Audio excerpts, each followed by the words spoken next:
The XZ Premium is the first Sony-made smartphone that finally gets most of the important details right. The glass front and back covers a gorgeous gloss black case that feels great in the hand. It's really smooth and there's good grip, which is critical on this phone because it's big.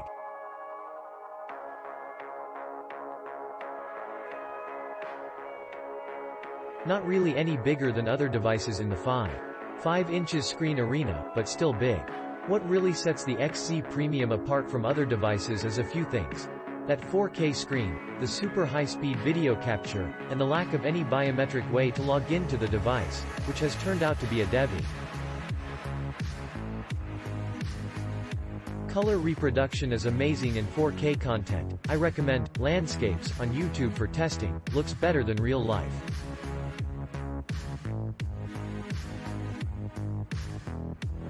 Likewise, switching over to Netflix and watching Stranger Things or House of Cards in 4K on a device that fits in your pocket is awesome.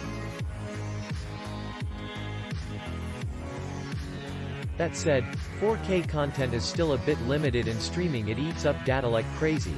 So to really enjoy the screen you want to ensure you're on a relatively fast Wi-Fi connection.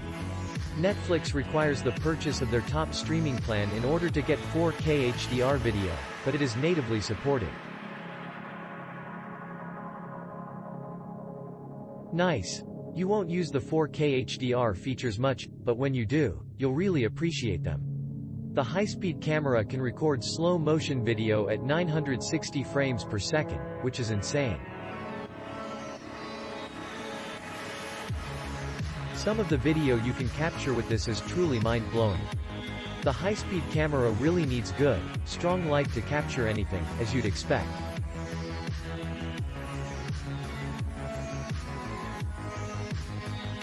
Apart from high-speed capture, it has a 19-megapixel Sony sensor and photos look good in both low and bright light. The place where the XZ Premium really falls down is in unlocking the device. For whatever reason the European model of this phone has a fingerprint reader built into the power button on the side, but the US version does not.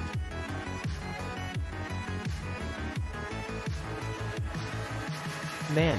I didn't think it would be a big deal, but after being able to unlock every device I've owned with my fingerprint for a couple years, entering a PIN to unlock feels like a step back into the past. This is the only feature that might cause me to suggest other devices instead of the Sony.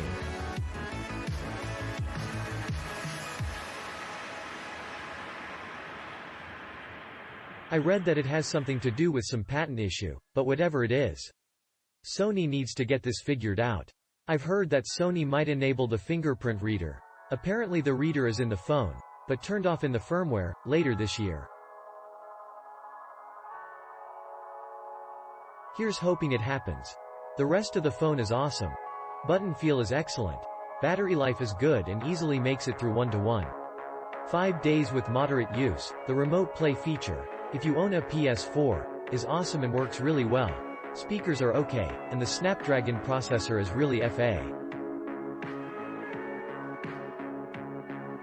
Best phone ever with a few tweaks. I went from the S8 Plus to this after researching all the smartphones on the market.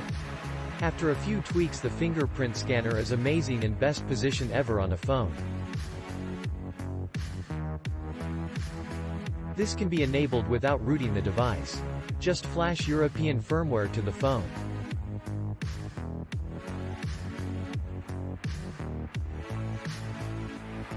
I didn't like how the navigation buttons were, so luckily the phone was able to have these swapped with an app, so my back button is now on the right side, and also added more buttons on the bottom to open apps of my navbar.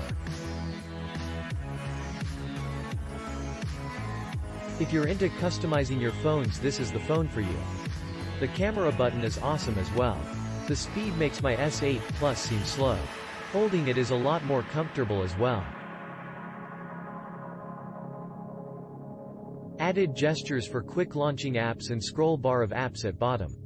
I couldn't have asked for a better phone. The mirrored back and 4K video is amazing if you're into vlogging etc.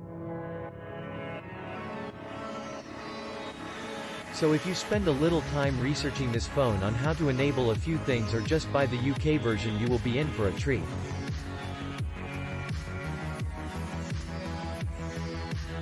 Been using this phone for 3 weeks. The use of Snapdragon 835 do improve a lot on speed and battery life.